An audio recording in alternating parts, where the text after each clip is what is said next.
လောကလေးကိုလူသားတယောက်ဘဝရောက်လာတဲ့အချိန်ကစပြီးတော့တကယ်ကျေးဇူးကုန်များကြတဲ့ပုဂ္ဂိုလ်တွေကိုရှာကြမယ်ဆိုရင်အရင်ဥဆုံးတွေ့ရမှာကအဖေအမေတဲ့ကျေးဇူးကြီးမားတဲ့ပုဂ္ဂိုလ်ဆိုတာလောကကြီးအလယ်မှာရှာလို့ရပါမလားမရနိုင်ဘူးဟုတ်လား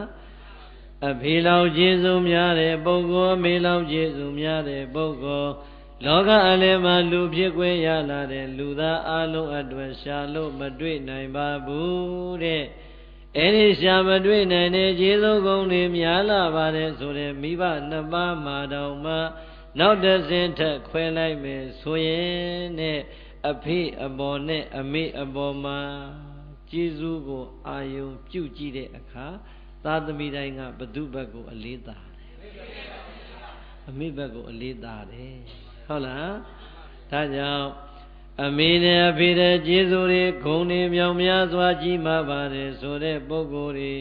နှုတ်ကဘလောက်ပင်ပြောပြီးတော့ရည်ရွတ်ပါစေတကယ်တမ်းလောကအလယ်မှာရှာရင်မတွေ့နိုင်ပါဘူးအမေလိုပါပဲအဖေလိုပါပဲလို့နှုတ်ကပြောခြင်းသလောက်ပြောပါစေအမေလိုတကယ်မဟုတ်ဘူးဆိုတာအဖေလိုတကယ်မဟုတ်ဘူးဆိုတာကတော့ဘဝအတွေ့အကြုံနေရင့်လာလေးလေးသိလေးလေးပါပဲဟုတ်တယ်မို့လားအမေလိုပဲအဖေလိုပဲတချို့ကအမလီကိုအမေပြီးတော့ဒီလောက်မခံစားရဘူးသူကျေးဇူးတွေနဲတာမဟုတ်ဘူးဆိုတဲ့စကားအထိမပြောဘူးလားနှုတ်ကပဲပြောတာပါဟုတ်လားလက်တွေဘဝမှာလူသားတယောက်အတွက်တကယ်ခံယူတတ်တဲ့ဂုဏ်ကျေးဇူးကိုသိတတ်တဲ့စိတ်ကောင်းစိတ်မြတ်ရှိမယ်ဆိုရင်နဲ့အဖေနဲ့အမေနှစ်ယောက်ရှိတာတောင်မှအမေကိုပူပြီးတော့ရှာလို့တွက်လို့ရပါတယ်ဒီတော့အမေတဲ့အဖေတဲ့ကျေးဇူးကိုများပါတယ်ဆိုတဲ့ပုဂ္ဂိုလ်ဒီလောကကြီးမှာရှာလို့ရှိနိုင်ပါမလားမရှိနိုင်ဘူးဆိုတာရောပြိဿရေတော်တော်များများမသိဘူးလား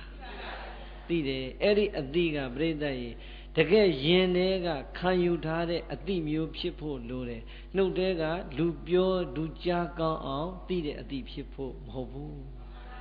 ဟုတ်လားဘာဖြစ်လို့လဲဆိုတော့ဦးဇင်းတို့ဆိုတာကသာသနာဝန်ထမ်းနေသာသနာဝန်ထမ်းရှင်ရဟန်းတော်တွေရဲ့ဘဝဟာကြည့်လိုက်ရင်ငယ်ပြူယဟန္တာမှန်ပြိဿရေရှင်နှစ်9နှစ်10နှစ်17နှစ်12နှစ်ထက်ကြီးပြီးတော့သာသနာပေါင်းရောက်လာတဲ့ကိုတော့သိမရှိပါဟုတ်လားရှင်နေသားအရွယ်9နှစ်သားအရွယ်10နှစ်သား17နှစ်သား12နှစ်သားအရွယ်လေးကစာပြီးတော့မှဟောဒီသာသနာပေါင်းဝင်ရောက်လာတဲ့ကိုတော်တွေဖြစ်လာတဲ့အတွက်ကြောင့်နဲ့အမေမေတ္တာတွေမြောင်များစွာဝေးကွာခဲ့ပါတယ်အဖေအေးတွေမြောင်များစွာဝေးကွာခဲ့ပါတယ်ဆရာသမားရဲ့လမ်းညွှန်မှုပြသမှုအနှံမှုကိုပဲခံယူပြီးတော့ဟေ့ဒီမျိုးကဒီစာသင်တိုင်းကောင်းတယ်မင်းရောက်အောင်သွားဆိုရင်လေမန္တလေးတိုင်းသားတယောက်ကအေရဝတီတိုင်းကမြို့တစ်မြို့မှာသွားပြီးတော့ပညာသင်ရတဲ့ယဟန်တွေရောမြောင်များစွာမရှိဘူးလားရှိပါရဲ့ရှိတယ်ဒီလိုပဲမြောင်များဒေသကမွေးဖွားပြီးတော့မန္တလေးစကိုင်းကိုသွားပြီးတော့ပညာသင်ရတဲ့ပုဂ္ဂိုလ်တွေလည်းမြောင်များစွာရှိပါမယ်ဒီတော့ယဟန်နေသာမဏေရဲ့ဘဝဆိုတာကလူတကာဓမ္မရဲ့ပစ္စည်း၄ပါးကိုအမိပြုပြီးတော့ဘဝကိုအညွတ်တလူလူထိုးထောင်ထွက်လာအောင်ကြိုးစားရတာဆိုတော့တကယ်တမ်းဆက်ဆံရတာဦးဇင်းတို့ယဟန်နေမှာဆွေမျိုးတွေနဲ့ကအလွန်ဝေးပြီးတော့ဆွေမျိုးမဆက်တဲ့ပုံကိုယ်တွေနဲ့အလွန်မနီးရဘူးလားနီးရတယ်ဆွမ်းခံနေနေကြည့်လိုက်စမ်းမှဆွေမျိုးမပါပါဘူးယဟန်ခံနေတကာကြီးတွေဒကမကြီးတွေကြည့်လိုက်စမ်းမှဆွေမျိုးမရှိသလောက်များပါတယ်ကျောင်းတကာကြီးတွေဒကမကြီးတွေကြည့်လိုက်စမ်းမှဆွေမျိုးမတော်ပါဘူးဆွေမတော်မျိုးမဆက်တဲ့အဲ့ဒီပုဂ္ဂိုလ်ရဲ့ဆွမ်းသင်္ကန်းကျောင်းစီပစ္စည်း၄ပါးကိုအမိပြုပြီးတော့မှသာသနာမှာဘဝရဲ့အညွန့်တွေကိုထောင်ထွက်အောင်ကြိုးစားနေရတဲ့ဒီကိုယ်တော်အလုံးဟာပြိဿဒီတရားဓမ္မရဲ့မေတ္တာနဲ့ထိတွေ့ခွင့်နေအမြဲရမနေဘူးလားရနေတယ်ဟုတ်လားရနေတော့ဟောဆွမ်းတကဆွမ်းမနဲ့တွေ့လိုက်ပြန်တော့လေကို့အတွက်ဂယုတစိုက်လေးလုပ်ပြီးအိုးကြည်စမ်းငါအဖေမေမဟုတ်ပေမဲ့ငါ့ကိုအဖေလိုမေလိုပဲဟာဂယုစိုက်တယ်ဟာဟောအဖေမေတယောက်တိုးမသွားဘူးလား တစုံတိုးပြန်ပြီကျောင်းတကာကျောင်းမှာမလီသူတို့သားတွေအိမ်မှာရှိရတဲ့ထိုးကျောင်းတက်ကကွင်လေးတွေဦးစင်းလေးတွေသူ့သားတွေလိုပဲလာကျွေးနေကြဟာဆိုတော့ရောအဖေမေတစုံမတိုးပြန်ဘူးလားတိုးရပြန်ပြီဟုတ်လားယဟန်တကာယဟန်မှာဆိုတော့ပိုးဆိုးသွားပြီပစ္စည်းလေးပါးတကာဓမ္မပြည့်ခံယူလိုက်တော့အောင်မလီဖျားပေးတဲ့အဖေမေရပြန်ပြီဟာဆိုတော့ကျွတ်တို့ဘုန်းကြီးတွေမှာတော်တော်လေးရင်းနှီးလာရဲ့အမေလိုအဖေလိုရင်းရင်းနှီးနှီးနဲ့ကိုယ့်ဘက်ကမေတ္တာတွေမြောင်များစွာပြန်မပေးဘူးလားပြီးတယ်ဦးဇင်းတို့မှမဟုတ်ဘူးငယ်ပြူယဟန်တိုင်းဓမ္မမို့ရင်သာသနာမှာတကယ့်ဂုဏ်ကျေးဇူးကိုအောက်မေ့တတ်တဲ့ကိုတော်တိုင်းဟာတရားဓမ္မတွေနဲ့သွေးမတော်သားမဆက်တော်လည်းပဲအမေအဖေလိုတန်ရောစဉ်ရှိတန်ဖိုးထားလိုက်ရင်အမေအဖေလိုမျိုးပြန်ပြီးတော့မေတ္တာမပေးဘူးလားဒီတိုင်းပဲဒီတော့ဟောဒီကိုတော်တွေမှာသာသနာပေါင်းနေလိုက်တာမွေးလိုက်တဲ့အဖေနဲ့အမေကရွာမှာကြံခဲ့ပြီမဲ့မြို့ပေါ်မှာရောက်လာတော့တွေ့လိုက်တဲ့အဖေတွေအမေတွေမြောင်များစွာတဲ့အောင်မလေးငါအဖေလိုပဲငါအမေလိုပဲငါညီမလေးလိုပဲငါညီလေးလိုပဲငါအကိုကြီးအမကြီးလိုပဲလို့အောက်မေ့ပြီးတော့ပုံပေးလိုက်တဲ့မေတ္တာတွေအဟုတ်မှန်ပြီးတော့ပုံပေးလိုက်တာပြိဿသူတို့မကျေနပ်တာလေးတကွက်လောက်ရှိတော့နှခမ်းမောင်းတင်ပြီးတော့ကြောင်းမလာတဲ့တရားဓမ္မတွေရောမရှိဘူးလားအဲ့ကြမှာဩကြည်စမ်းငါတို့ကတော့ကြီးစုတွေကြီးမားလို့ကို့အဖေမေတို့သဘောထားတန်မိုးတွေထားလဲရတာစကားလေးတစ်လုံးမှားတာနဲ့လာတော့ဘူးဗျာပြောသွားသေးတယ်အောင်မလေးကြီးကျယ်မနေနဲ့ဘုန်းကြီးပေါ်ပါဟုတ်လားအဲ့ကြောင့်ပြိဿရေအဖေအမေလိုကောင်းတယ်ဆိုတဲ့ပုဂ္ဂိုလ်တွေရင်ထဲမှာခံစားပြီးတော့တကယ်ကြတော့ဘဝလောကရန်နဲ့ကြုံလိုက်တဲ့အခါစကားလေးတစ်ခွန်းကြောင့်အမူအရာလေးတစ်ချက်မှားတာကြောင့်ကြောင်းမလာတော့ဘူးဆိုတာကိုသိသွားတဲ့အခါကျတော့ဒီလောက်မေတ္တာတွေနဲ့ငငယ်လေးတွေကတင်းတနီစောင့်ရှောက်လာတဲ့တရားဓမ္မတော်မှာအပြောလေးတစ်ခွန်းမှာအနေတိုင်းလေးအမူအရာလေးတစ်ချက်မှားလိုက်တာနဲ့ငါတို့ကိုစိန်ကားရက်တယ်ဆိုတော့လောကကြီးမှာအဖေအမေဆိုတာကိုကတာသတ်မှတ်တာသူတို့ဘက်ကမေတ္တာကအဖေလိုအမေလိုမရှိပါလားဆိုတာပြိတ္တသိချမသွားဘူးလားသိချသွားတယ်မယုံမရှိနဲ့ငါတို့တွေအများကြီးပဲဟုတ်လားတိတ်ခါတတ်တဲ့ရဟန်းတကရဟန်းမှာရည်တွက်မယ်ဆိုရင်100တောင်ကျော်နေပြီဟုတ်လားအခုကျောင်းမှာ90တောင်ပြည့်အောင်မလာတော့ဟုတ်လားအမလေးမလာတော့ဘူးကြီးကျယ်သွားပြီနိုင်ငံတော်ကြီးဖြစ်သွားလို့ဟုတ်လားပြောသွားတာကတမျိုးဟုတ်လားပြန်ဆောင်တစ်ခဲခဲနဲ့တပည့်တော်တို့ကဒီနေ့စကားပြောဖို့အလှည့်ကြအောင်မလားကိုတော့ပြီးမပြီးနိုင်ဘူးကိုတော့ဘယ်ဟာတွေမှလည်းမသိဘူးကိုတော့နဲ့ဟုတ်လား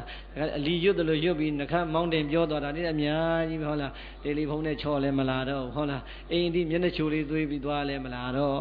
အဲ့ကြမှာအဖေအမေလိုပဲအဖေတို့အမေတို့လိုပဲကောင်းတယ်လို့ထင်ရတဲ့လူတွေတကယ်ကြတော့အဖေအမေနဲ့ဘာမှမဆိုင်ပါလားဆိုတာထင်ရှားမသွားဘူးလားတို့ပြိတ္တရောစီးပွားရေးနယ်ပဲလူမှုရေးနယ်ပဲပညာရေးနယ်ပဲယာတုဂုံသိနယ်ပဲဟုတ်လားဟာတပည့်တော်မောသိကောင်းတာဆရာတော်မိဘလိုပဲဆုံးမဆရာကြီးဆုံးမပေးဆရာကြီးပေးဆုံးဆရာကြီးဆုံးတောင်းဆရာကြီးတောင်းလို့ဒီလိုအာယုံယူထားပေမဲ့ပြိတ္တအခြေအနေမပေးတာလေးတစ်ခွက်လောက်တွေ့သွားရင်အဲ့ဒီလူတွေပဲရံမဖြစ်ရဘူးလားအဖေအမေနဲ့တူတဲ့လူလောကမှာရှိလားရှိဘူးဟုတ်လားတူတဲ့လူမရှိဘူးအမှုတွေအမေတုနဲ့အဖုတွေအဖေတုတွေပဲရှိတာဟုတ်လားဒီတော့ဥစဉ်ပြောလို့တာကဟောဒီလောကရဲ့အလယ်မှာလောကတွေကိုရောက်လာတဲ့လူသားအလုံးအတွက်အဖေလိုအမေလိုတကယ်မေတ္တာကရုဏာမုဒိတာဥပေက္ခတရားထားနိုင်တဲ့ပုဂ္ဂိုလ်ဆိုတာဟောဒီလောကအလယ်မှာတကယ်မရှိပါဘူးမကောင်းဘူးလို့ပြောတာမဟုတ်ဘူးနော်ကောင်းရင်ကောင်းမယ်အဖေမေတ္တာပုံနိုင်ပါမလားမပုံနိုင်ဘူးဟုတ်လားဒါကြောင့်ပဲမြတ်စွာဘုရားကမိဘတွေရဲ့ဂုဏ်ကျေးဇူးတွေကိုထုတ်လိုက်တဲ့အခါမှာဗျမပြေကဗျမကြီးတွေသည်မေတ္တာကရုဏာမုဒိတာဥပေက္ခဆိုတဲ့ဗျမစိုးတရား၄ပါးလက်ကင်ထားပြီးတော့ဇံချမ်းသာနဲ့ချမ်းသာနေကြပါတယ်အေးဗျမပြေကဗျမကြီးတွေရဲ့နှလုံးသားမှာအမြဲတမ်းမေတ္တာကရုဏာမုဒိတာဥပေက္ခဆိုတဲ့ဗျမစိုးတရား၄ပါးလက်ကင်ထားပြီးတော့ဇံချမ်းသာလေးနဲ့ချမ်းသာနေကြသလိုပါပဲဟောဒီလောကကြီးထဲမှာသာသမီမြောင်များစွာကိုမွေးဖွားလိုက်တဲ့မိဘအတိုင်းသည်မိမိရင်တွေကမွေးဖွားခွင့်မရသေးတဲ့ရင်နဲ့လွယ်ထားတဲ့သာသမီလေးတွေကိုမမြင်ရစဉ်ကာလကလေးကသာမန်သမီးမမတိမဘာမှမသိသေးတဲ့ကာလကလေးကမေတ္တာမြောင်များစွာကိန်းနေပါပြီ အမေတို့အဖေတို့ရဲ့နှလုံးသားထဲမှာဟိုစာရေးဆရာတွေတချင်းဆရာတွေဆိုကြရေးကြသလိုဘဝလက်နှလုံးပကုံးလက်နဲ့တဲ့ဝါဘတ်တော်ကစီနှစ်နဲ့ဆိုတာကထားလိုက်အောင်အမေတယောက်ရဲ့နှလုံးသားထဲမှာဟောဒီရင်သွေးဟုတ်လားယောက်ျားဖြစ်လာမလားမိန်းမဖြစ်လာမလားမသိစဉ်ကာလတလသားလောက်အရွယ်ပဋိသန္ဓေတီဗီဆိုတဲ့ကဆရာဝန်ကပြောလိုက်ပြီဆိုရင်အမေရင်ထဲမှာဒီရင်သွေးလေးအတွက်ကြီးမားတဲ့မေတ္တာဓာတ်တွေပေါ်မလာဘူးလားပေါ်လာတယ်ဟုတ်လားဦးဇင်းဒီတရားကိုဒီရက်ပိုင်းမှာဒီတရားပဲဟောနေတယ်ဘာဖြစ်လို့အဲ့ဒီတရားဟောလဲဆိုရင်အမေတယောက်ရဲ့ခံစားချက်ကိုကိုယ်တိုင်ကြုံတွေ့ကြရလို့ဟုတ်လားဦးဇင်းတို့ဟိုဘက်နေ့ဒီမနေ့ကတမြန်နေ့ဟိုဘက်တမြန်နေ့ဟိုဘက်ကနေရပါလေရက်လေစွမ်းတစ်ခုသွားပြီးတော့ဖုံးပေးရတယ်ကလေးမလေးကအသက်28နှစ်နဲ့ဆုံးသွားတာရက်လေမှာလဲဦးဇင်းတို့ကိုယ်တိုင်ကြွပြီးတော့တရားဟောပေးတယ်တရဏဂုံတင်တော့လေရေဝေးသုတ်တံမှာဦးဇင်းနဲ့ဖြူစရာတော်ဘုရားကြီးကိုယ်တိုင်နှစ်ပါးကြွပြီးတော့တရဏဂုံတင်ပေးတယ်ဘာဖြစ်လို့လဲအဲ့ဒီအတိုင်းဝိုင်းကဦးဇင်းတို့တရားဓမ္မတွေဖြစ်နေတော့ဟုတ်လားသို့တော့ဒီကလေးမလေးနဲ့ဦးဇင်းနဲ့အသက်ရှင်တော့ကမသိဘူးအဲ့တော့အသက်28နှစ်လေးနဲ့တည်ဆုံးသွားတယ်ဆိုတော့စိတ်ဝင်စားတယ်ဟဲ့ဘာဖြစ်လို့ဒီလောက်လေးနဲ့တည်သွားရဘာယောဂလဲဆိုတော့ပြိဿကြီးမြန်ပြောရရင်တော့ဆရာတော်ဘုရားတဲ့ကိုယ်အစိတ်တင့်ပြီးတော့အစိတ်တက်ပြီးတော့ကိုယ်လေးလသားမှာတာရောဟိုရင်သွေးရောအမေရောဆုံးသွားတာပါဟုတ်လား28နှစ်နော်ဒီကလေးမရခင်တုန်းကကိုယ်6လလောက်ယူပြီးတော့တစ်ခါပြတ်ကြဘူးလို့ဆရာဝန်ကပြောထားတယ်နေ့မှာယောဂရှိတယ်နေ့ယောဂကိုယ်ယူလို့လုံးဝမရဘူးသမီးဒီတော့ဒီဘဝမှာတော့သမီးကိုယ်ယူဖို့ကလေးမိဖွားဖို့အတွက်မစင်စားပါနဲ့ဆရာဝန်ကတစ်ခါတည်းမှားထားတယ်သို့တော်ပြိဿကြီးငယ်လဲငယ်သေးတာလဲပါလိုချင်တာလဲဖြစ်မှာပေါ့လေကောင်မလေးနဲ့ကောင်လေး28နှစ်ဆိုတော့ငယ်သေးတာပေါ့ဟုတ်လားကိုယ်လိုချင်လို့ယူလိုက်တယ်ထင်ပါတယ်အဲ့ဒါတလမပြည့်ခင်ကိုတီဗီဆိုတဲ့အချိန်တွေကဆရာဝန်ကြီးကသိတယ်ဟဲ့သမီးနင်ကိုယူလို့မရဘူးဆရာပြောထားတယ်အဲ့တော့ဒီကိုနင်ယူမလားဘယ်လိုလုပ်မလဲဒါကတော့ဆရာဝန်တယောက်အနေနဲ့ဘုန်းကြီးတစ်ပါးအနေနဲ့ပြောလို့မကောင်းဟဲ့ဖြတ်ချလိုက်လို့ပြောလို့ကောင်းမှမလားဆရာဝန်ဟဲ့သမီးဒီကိုနင်ကိုယူမလို့လားနင်ယူလို့မရဘူးနော်နင်ဖြစ်ကလေးဖြစ်တယောက်ယောက်အန္တရာယ်ဖြစ်လိမ့်မယ်ပြောပေမဲ့လေတလာသာဘာမှခြေလက်မပေါ်သေးတဲ့ဒီကိုယူပြီးတဲ့ဒီကလေးမရဲ့မေတ္တာမိခင်လောင်းရဲ့မေတ္တာဘလောက်ကြီးမားလဲဆိုရင်ဆရာတဲ့ကျမကြီးကိုဂရုစိုက်ပြီးတော့ဘာမှမလုပ်ပါဘူးကျမကြီးဂရုစိုက်ပြီးနေပါမယ်အခုဘုရားစာသူတို့လူပြောလို့ပေါ့ဘုရားစာတွေလည်းအများကြီးရွတ်ပါတယ်ကျမဒီကလေးကိုလိုချင်တဲ့ဆရာရဲ့ကျမမဖြတ်ပြရစီနဲ့ဒီရင်သွေးကိုကျမလူပြေကိုလူဘဝကိုရောက်အောင်ခေါ်ခြင်းပါတယ်ဟောဘယ်လို့မှပြောလို့မရဘာမှမသိတဲ့လာသားအရွယ်ရင်သွေးတီးပြီးဆိုကြတဲ့ကအမေတယောက်ရဲ့တကယ်မိခင်ကောင်းတယောက်ရဲ့နှလုံးသားထဲမှာဒီရင်သွေးပေါ်မှာကြီးမားတဲ့မေတ္တာတရားတွေစတင်ပြီးတော့မကင်းခဲ့ဘူးလားကင်းခဲ့တယ်ဟုတ်လားဆရာကသူကမေတ္တာရက်ခံလိုက်တယ်ကျမဘုရားစာတွေလည်းများများရွတ်ပါမယ်ကုသိုလ်ကောင်းမှုတွေပြုပြီးတော့ကလေးရောကျမရောကျမ်းမာမာနဲ့မွေးဖွားလို့ရအောင်ဆုတောင်းပါမယ်ဆရာရဲ့ကျမဒီကွန်တော့ယူခြင်းတယ်ဆိုတော့ကဲကာယကံရှင်ကိုယ်တိုင်ကယူခြင်းတယ်ဆိုမှတော့ဆရာဝန်ဆေးပညာရှင်တယောက်ကဖြတ်ချလိုက်ပါလို့ပြောပါမလားမပြောဘူးဒီကိုယ်ယူရင်သူ့အတွက်အသက်အန္တရာယ်ရှိတယ်ဆိုတာရောမသိဘူးလားရှိတယ်သို့တော်လည်းပြိဿရဲ့မိမိရဲ့အသက်အန္တရာယ်ရှိတယ်ဆိုတာသိပင်သိညာတော်လည်းပဲမိမိကိုအကြောင်းပြုပြီးတော့လူဘဝကိုရောက်လာမယ်ဟဲ့ဒီသွေးသားဟောဒီကိုယ်နဲ့မိခင်ကောင်းတယောက်ရဲ့မေတ္တာဓာတ်တွေကိန်းနေတဲ့ဒီမိန်းကလေးနှလုံးသားမှာဖြတ်ချဖို့အစီအစဉ်မရှိဘူးဟုတ်လားဒီတော့ကိုယ်ယူလာလိုက်တာပြိဿရေစောစောကပြောထားသလိုပဲကိုယ်လေးလာရတဲ့အချိန်အကောင်းကြီးကနေပဲအသက်ရှူကျက်တယ်လို့ဆေးရုံသွားလိုက်တာပြိဿရေသူ့အမေကတော့သိမယ်မထင်သေးဘူးသေကနီးနေလို့ဟိုကကလေးကနေပြီးတော့ဘုရားစာလေးပါလေးရွတ်ပေးပါနာကျင်လို့ပြောနေတာကိုပြိဿရေအော်လူကြီးတွေအဲ့ဒီသိမယ်မထင်သေးဘူးတဲ့မထင်မဲ့ဖဲနဲ့သေသွားတဲ့အခါကျမှရင်ခွဲကြည့်လိုက်တော့ကလေးကသေနေတာတစ်ပတ်လောက်ရှိပြီကဲပြိဿရေဝမ်းနေစရာမကောင်းဘူးလားဒီကုန်းကတကယ်ကျမ်းမာကြီးကိုချစ်တဲ့ဟာငါ့ကိုငါတော့ပုံမချစ်နိုင်ဘူးဒီရင်သွေးအတွက်တော့ငါအသေးမခံနိုင်ဘူးဆိုပြီးတော့တိလာတဲ့အချိန်မှာဖြတ်ချရင်ရောမရဘူးလားတကယ်မိခင်ကောင်းနှလုံးသားတကယ်မိခင်ကောင်းရဲ့မေတ္တာစိတ်ကိန်းသွားတဲ့အမျိုးသမီးတယောက်အတွက်မိမိကိုယ်ကိုဖြတ်ချရတဲ့အစိပ်ပိုင်းရှိပါမလားမ မရှိဘူးဒါကြောင့်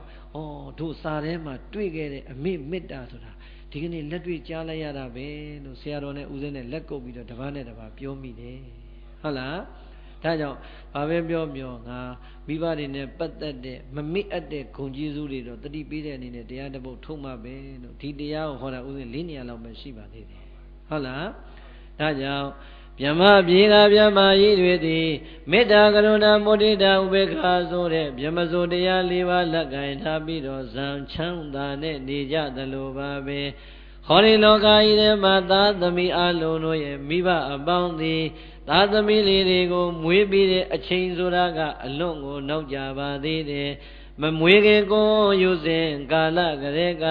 ကိုလွယ်ခွင့်ရလိုက်တဲ့အမေနှလုံးသားထဲမှာလေ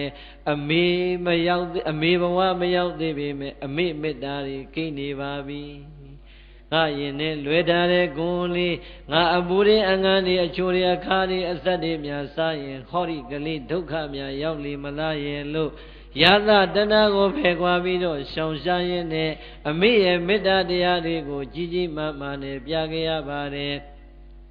မိမိရဲ့နေမှုထိုင်မှုတွေမှာဟောဒီကိုယ်အတွက်ကြီးကြီးမားမားတတိတရားတွေလက်ကင်ထားခဲ့ရပါတယ်အမေချမ်းချမ်းသာသာနဲ့ဒီကိုယ်ကိုမွေးဖွားပြီးတော့လူဘုံအလယ်မှာသားတယောက်သမီးတယောက်ဘဝကိုရောက်အောင်ခေါ်နိုင်ဖို့ရန်အဖေရဲ့ကြီးမားတဲ့စောင့်ရှောက်မှုကလည်းပဲအယက်သမားဖြစ်ပါစေဖေသမားဖြစ်ပါစေစိုက်ကားသမားဖြစ်ပါစေကူလီသမားဖြစ်ပါစေဒီကိုယ်အတွက်အဖေဟာလက်တွဲပေါ်အဖြစ်နဲ့မယုံကန်ခဲ့ရဘူးလားယုံကန်ခဲ့ရတယ်ဟုတ်လားလွယ်နေတဲ့အမေရဲ့နှလုံးသားထဲမှာလည်းအေးမြဖြူစင်တဲ့မေတ္တာတရားတွေမမြင်ရသေးတဲ့သာမမသိသမီးမသိတဲ့ရင်သွေးရဲ့အပေါ်မှာကြီးမားစွာကိန်းနေပါပြီမွေးဖွားဖို့ရန်အတွက်အစဉ်သင်ချမ်းချမ်းသာသာမွေးဖွားနိုင်ဖို့ရန်ချွေးတန်တရရဲ့နဲ့ကြိုးစားပေးနေတဲ့အဖေကောင်းလေးရဲ့မေတ္တာကလည်းပဲမမြင်ရသေးတဲ့ရင်သွေးလေးအတွက်ယူယူမိုက်မိုက်နဲ့ချစ်ခဲ့ကြပါပြီဒီတော့အမေတို့အဖေတို့ရဲ့အေးမြဖြူစင်တဲ့မေတ္တာတရားကိုအတိအမှတ်ပြုတော့မယ်ဆိုရင်အဲ့ဒီအချိန်လေးကိုစတင်မတွေးလို့ရပါမလားကိုလာတိုင်းတိုင်းဟောဒီရင်လွယ်ကိုလွယ်ခဲ့ပြီးတော့ဆေးရုံမှာပဲဖြစ်ဖြစ်အရက်ထဲမှာပဲဖြစ်ဖြစ်ဒီရင်သွေးအတန်ပေးပြီးတော့လောကအလေကိုမမွေးနိုင်သေးသမျှကာလပတ်လုံးဟောဒီအမေဒီရင်သွေးကြောင့်အချိန်မရွေးသေးဆုံးနိုင်ပါတယ်ကိုယ်အသက်ကြီးကိုအရင်မပေးထားရဘူးလားပေးထားရတယ်ဒီတော့အသက်နဲ့လဲပြီးတော့ချစ်ပေးနိုင်တယ်ဆိုတာအမေလိုပုံကိုမျိုးလောကကြီးထဲမှာတူတဲ့လူရှာလို့ရပါမလားမရဘူးဟုတ်လားအမေတို့ရဲ့အဲ့ဒီလောက်ကြီးမားတဲ့မေတ္တာတရားတွေကိုသိတတ်တဲ့သားကောင်းယရဏသမီးလိမ္မာရီမြောင်များစွာရှိလို့အသိအမှတ်ပြုနေကြပေမဲ့အသိအမှတ်မပြုတဲ့သားမိုက်သမီးမိုက်တွေလည်းမြောင်များစွာရှိနေတတ်ပါတယ်မရှိနိုင်ဘူးလားအဲ့ဒါဘယ်ကစလာတာလဲဆိုရင်ကျေးဇူးဂုဏ်ကိုမအောင်မေ့တတ်အသိအမှတ်ပြုမပြုတတ်တဲ့ဘဝကစလာတာဟုတ်လားကဲအမေတယောက်နဲ့သမီးတယောက်မွေးလိုက်ပြီအမေတယောက်နဲ့သားတယောက်မွေးလိုက်ပြီတပြည့်နဲ့သားက20 30ဟောအရွယ်ရောက်လာပြီဆိုတော့အမေနဲ့အဖေနဲ့ဓာတ်လူရင်မောင်သွားအရွယ်တင်နဲ့အဖေအမေနဲ့ဓာတ်လူသွားရင်ညီကိုမောင်နှမလို့တော့မထင်ရဘူးလားထင်ရတော့ပခုံးချင်းရှင်လို့မရလာဘူးလားတခါတခါမှအမေတို့အဖေတို့ကအသိဉာဏ်တွေနှုံနေတယ်ဘဝတွေဆင်းရဲတယ်သားသမီးတွေကအသိဉာဏ်ပညာတွေကျွေးလာတယ်ခေပညာတတ်ကြီးတွေလို့လက်မထောင်လာတယ်ဘဝအတွက်ယုံကန်းလိုက်တော့မြန်မြန်ကြီးဝါလာတယ်အဲ့ဒီအခါကျတော့အဖေနဲ့အမေနဲ့ကကိုလိုပဲသူလိုပဲဆိုတဲ့ဓာတ်လူစိတ်ထားတွေတောင်မှမဝင်နိုင်ဘူးလားဝင်နိုင်တယ်ဒီတော့အဲ့ဓာတွေကဘာဖြစ်လာလဲဆိုအဖေအမေနဲ့လက်ပွန်းတတိနေခွင့်ရလာတော့ကျေးဇူးဂုဏ်ကိုအောင်းမေးမဲ့အစားဘာလဲကွာသူတို့လက်ထက်ကဘာဖြစ်ခဲ့တာမှတ်လို့ငါတို့လက်ထက်ကျမှဒါတွေဖြစ်အောင်ကြိုးစားခဲ့ရတာဆိုတဲ့မိုက်ရိုင်းတဲ့အတွေးတွေဝင်သွားတဲ့အခါကျတော့မမေ့အပ်တဲ့ဂုဏ်ကျေးဇူးအနန္တရှိတဲ့မိဘနှစ်ပါးရဲ့ဂုဏ်တွေဆိုတာအဲ့ဒီသားသမီးတွေဖော်နိုင်ပါဦးမလား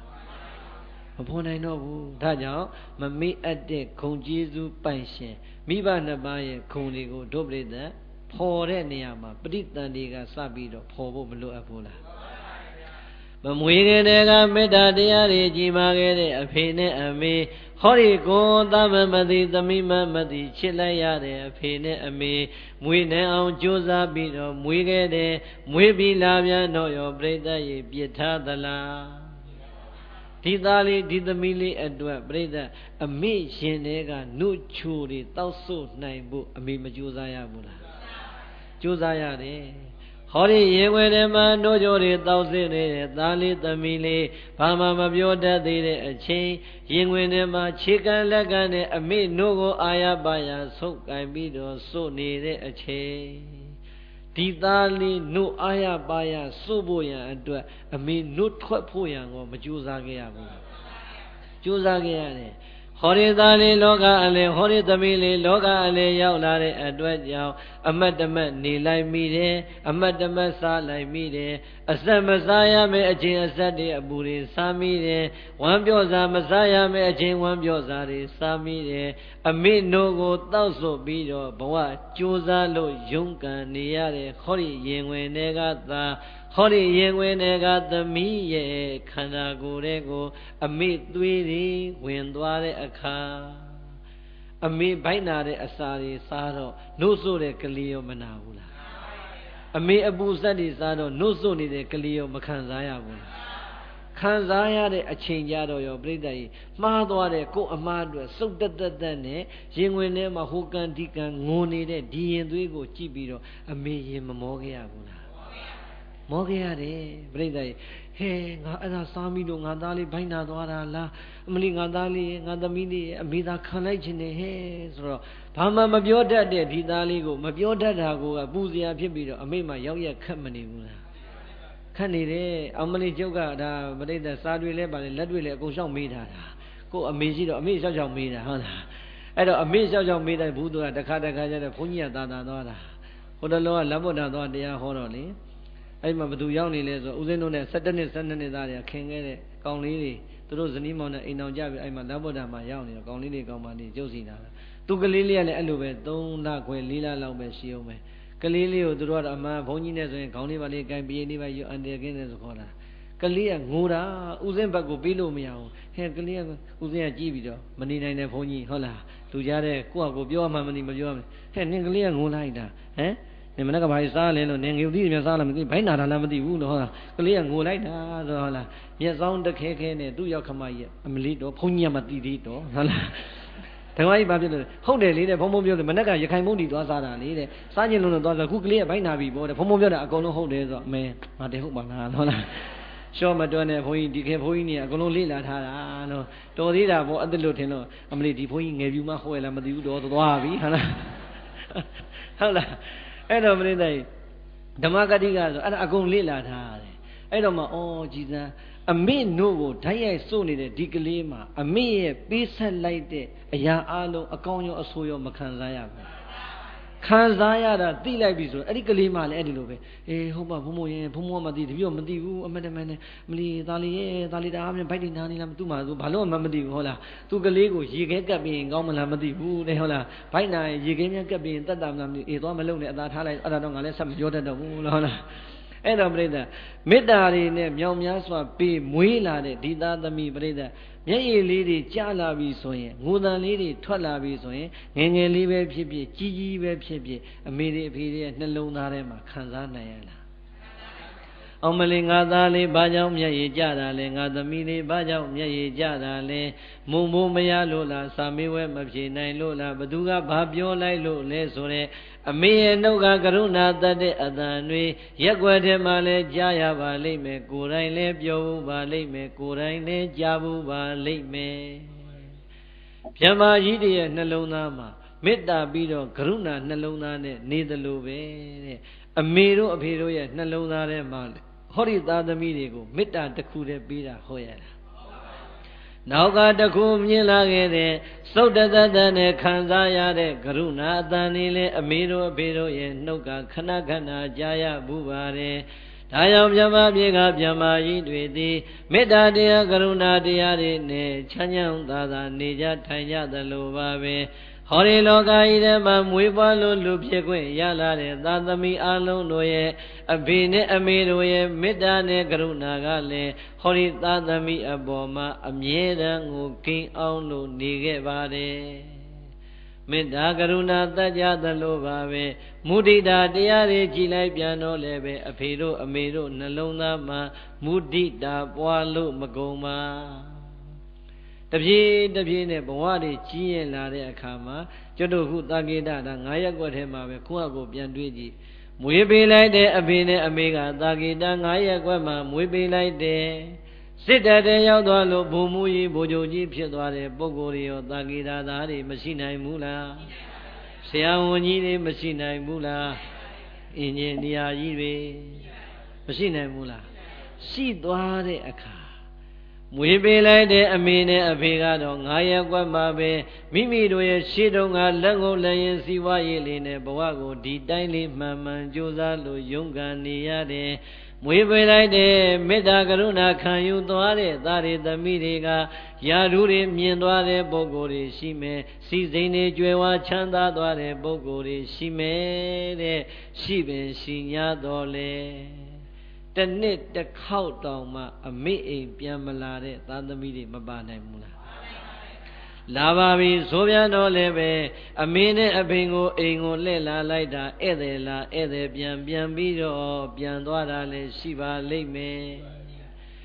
လုံးဝမလာတဲ့သားသမီးတွေလည်းရှိလိမ့်မယ်လာတော့လည်းဧည့်သည်လာဧည့်သည်ပြန်နေရှိလိမ့်မယ်တဲ့သို့တော်ပြိဿ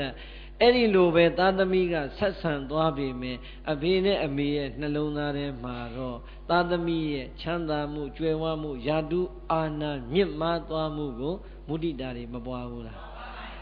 ပွားလိုက်တာအဖေတွေမိတွေမှာကြွားလို့မဆုံးဘူးဟုတ်လားအမလေးကျုပ်သားပေါ့အဲ့ဒါအကြီးကောင်းအခုဘုံမူကြီးဖြစ်နေပြီဟုတ်လားသန္တအိတ်တာမပို့တာပြိဿရဲ့အမေနဲ့ဖေကတော့မုဒိတာပွားလို့ကြွားလို့မကောင်းဘူးလားအမလီဒါကျုပ်သားဘောဆရာဟောအမလီသမီးက UK မှာသားလည်းအမေရိကမှာအမလီကျုပ်သားတွေသမီးတွေကအဲ့ဒါလို့တော်တာလို့တာဂေတ9ရက်ကွက်ကထိုင်ကြွားပြီးပြီမယ်သားသမီးကတစ်နှစ်လုံးမှာပြိဿကြီးအဖေနဲ့အမေနှစ်စန်းတရက်နေ့အတွက်ကြော့ပါတယ်ပို့လိုက်တာက$100ပြိဿကြီးအဲ့ဒါလောက်လေးပို့ယုံနေများကြည်မယ်ဆိုလို့ရှိရင်ခင်ဗျားတို့ကကြည်နဲ့နိုင်ပါမလားမကြည်နဲ့နိုင်ဘူးသို့တော့အမေတွေဖေတွေမကြည်နဲ့ဘူးလားငါသားပို့လိုက်တာ$100သွားလှူအောင်ပါပဲတပည့်တော်သားပို့လိုက်တာဖေတပည့်တော်သမီးလေးပို့လိုက်တာဖေဆိုတာကြွားလို့မကောင်းဘူးလား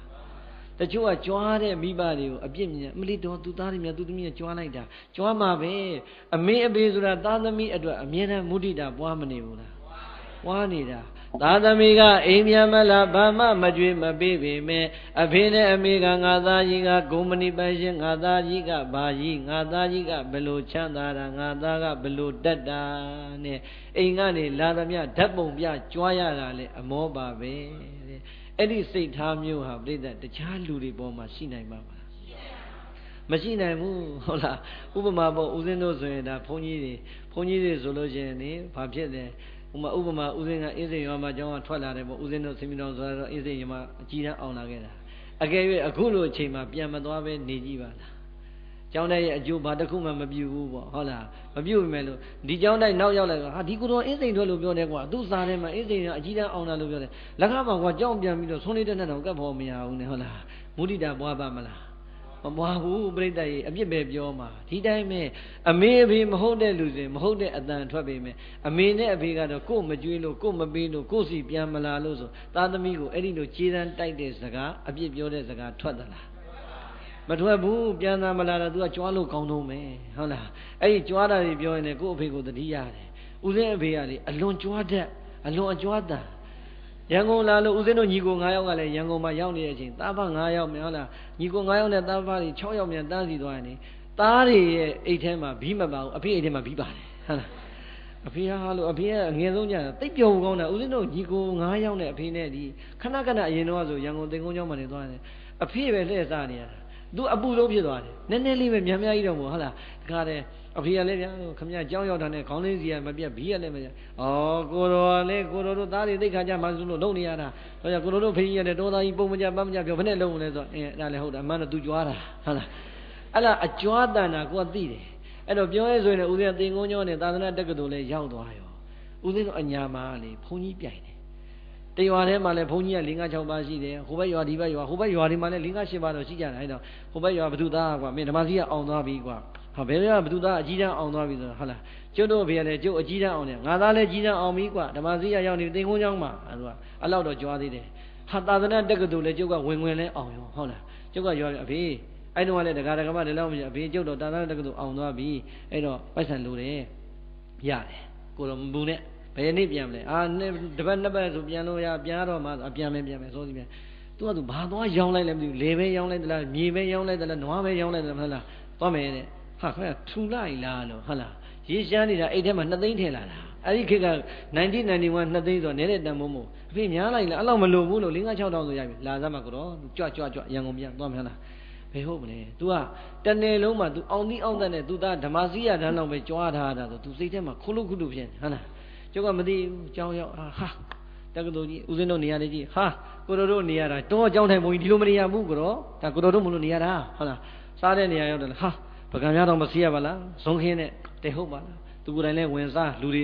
ကျွေးတဲ့ဝိုင်းထဲမှာသွားစားပြီဟုတ်လားအကုန်လုံးမှတ်တာတက္ကသိုလ်ကျောင်းကြည့်နေကြည့်ပြီးတော့အဖေကျုပ်ဝက်ဆံပေးခဲ့အောင်လေဆိုကျုပ်ကြတော့1000နဲ့ပေးခဲ့ဟာဖေ1000နဲ့ခနဲ့ဘာ2 သိန်းကိုတော့အသားနေသမလားတဲ့ကိုတော့တပည့်တော်တစ်ခုလောက်တိုက်လုပ်ပြီးတော့ဘာတော့ဆိုဘာသွားဝယ်တယ်မှတ်လေဟုတ်လား38တန်းမှာလေဘက်ထရီအိုးက12ပုတ်ဟုတ်လားတွဲပုတ်ဘက်ထရီအိုးအဲ့မှာဘက်ထရီနဲ့ကြည့်လို့ရတဲ့ TV တကယ်ဝယ်တာဆောင်းပေါက်နှလုံးဟာဖိတ်ကပြတိုင်းဘာလို့ဘလို့ဟာမိုက်ပါဝယ်ပြီးတော့ကိုတော့တဲ့လှုပ်เสียရှိလို့ပါကဲမတက်နိုင်အဖေစိတ်ချမ်းသာပြီးတော့ကွာသူ့ပစံနဲ့သူကိုလည်းပေးတာကျုပ်ကကြောင်း6လလဲပိတ်ရောရွာပြန်သွားတော့မျိုးကဦးစင်းပြန်လာတဲ့ဆွေတွေမျိုးတွေလည်းလာကြတာပေါ့လေဟိုဘက်ဘုန်းကြီးဖေဒီကဘုန်းကြီးဖေမိလည်းလာကြတော့လေပဲအိမ်မှာပြိတ္တလူအရှုပ်ခံပြီးတော့ဘာမှမရဘဲနဲ့ပိုက်ဆံအကုန်ကျွေးမွေးပြီးတော့လေ TV ကိုတလင်းမြောင်မှထုတ်ဟုတ်လားဘက်တီအား2 အိုးနဲ့ခါလဲပြပြီးတော့ဆောင်းပေါက်ကြီးနဲ့ဒီနေ့ညတရွာလုံးလာပြီးတော့ကြည့်လို့ရတယ် TV ပြမယ်အဲဆိုတာអော်ပြီးတော့လေငါဘေးဗာများလို့အဖေကလူရှုပ်တာနေသားမှာကိုတော့အသားနေသားမှာကိုတော့မသိပါဘူးဟုတ်လားကိုလည်းအဲ့ချိန်ဒီမှာမသိသေးဘူးဟုတ်လား तू ကမပြဟဲ့ဗတိကုံလေးခဏဆောင်တော့သတင်းလာမှဖွင့်အောင်လေ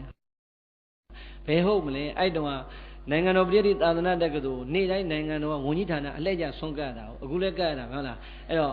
့ဟို organization ပေါ့လေကျန်တဲ့တက္ကသိုလ်ကလည်းတရားပေါအောင်သူကနောက်ဆုံးသတင်းပြီးကနေလို့ချင်းဒီနေ့ဗေဌာနကနေပြီးတော့ဘင်ဝန်ကြီးကနေနိုင်ငံတော်ပြည်တန်ခါ450ဆုံးကတ်တယ်ဆိုတဲ့အကြောင်းသတင်းလေးနဲ့ဓာတ်ပုံလေးနဲ့တခါလဲအလူငွေပေးရတာတွေပဲထည့်ပြီးဆိုရင်အဲ့ဒီနေရာရောက်ပြီဆိုမှဆိုဟေးလာကြမင်းတို့ဘုန်းကြီးဖေးနေလာကြအဲ့ဒါငါတတ်တဲ့တက္ကသိုလ်သူ TV ကိုကြည့်ပြီးကြအဲ့ဒါငါသားကအဲ့ဝန်ကြီးလေဝန်ကြီးကတဲ့ဆွန်စားတာမင်းတို့အရက်ထက်ဆွန်စားတာမဟုတ်ဘူးဟုတ်လားဆွန်ခရင်နဲ့လက်ဆေးစရာမလိုဘူးဟုတ်လားသူကြွားတာတခုချင်းစာတင်ရတာဘလို့အေးရတာဘလို့နဲ့ကြွားလိုက်တာကဲမင်းတို့ဗာပြောချင်သေးတယ်အားလုံးပြန်လို့ရပြီငါသားဘယ်မှာနေတယ်ဘာလုပ်တယ်ဆိုတာမင်းတို့သိဖို့ရန်အတွက်စူးစမ်းကြအောင်တဲ့ငါတော့ရန်ကုန်ရောက်ခဲ့တော့ကိုယ်တိုင်နဲ့စားခဲ့ပြီကွာဟုတ်လားကြွားတာဟုတ်လားဩအဲ့ကြမှာငါအဖေတော်တော်ကြွားတာပဲဟုတ်လားအဲ့တော့ပြန်ကန်ပြီးတော့သူကပြောတယ်ကိုတော့မြန်မာမလှတော့ဘူးတဲ့တောမှာဆိုရင်တော့ဒီမျိုးသာရှယ်ပဲရှိတယ်ကိုတော့ဒီကစွန့်ခဲ့ပါအောင်ဆိုတော့ဟာဖေနေမောင်သိမဟောင်းသေးဘူးဟောင်းမှစွန့်မယ်ဟုတ်လားသူကသာကြွားတာသားလို့တဲ့ဘုန်းကြီးကမျက်မှန်တော့အစ်စ်မစွန့်ဘူးအဟောင်းညမှာစွန့်တာဟုတ်လားဒါပေမဲ့ကြွားနေပြီဘူးလားကြွားတာပဲဘာဖြစ်လဲသူမုဒိတာပွားနေတာလေကိုသားရဲ့အောင်မြင်မှုတွေကိုသားရဲ့နေမှုထိုင်မှုတွေကိုကြံတဲ့လူတွေကိုကြွားနေတယ်ဆိုမိဘရဲ့ရင်ထဲကမုဒိတာနှလုံးသားမခံစားနိုင်တော့ဘူးမပြောရရင် तू ဘယ်လို့မှကျင်တတ်မှာမဟုတ်တော့ဟုတ်လားဒါကြောင့်ကြွားတဲ့နေရာတော့ငါအဖေကဗတ်တီယိုနှလုံးနဲ့ TV နဲ့ကိုထိုင်ကြွားခဲ့တာဟုတ်လားအဲ့ဒါဘာလဲဆိုရင်အဖေအမေတို့ရဲ့နှလုံးသားမုဒိတာနှလုံးသားပြိဿဘယ်မှာရှိလဲမိဘမှာပဲရှိတယ်ဒါကြောင့်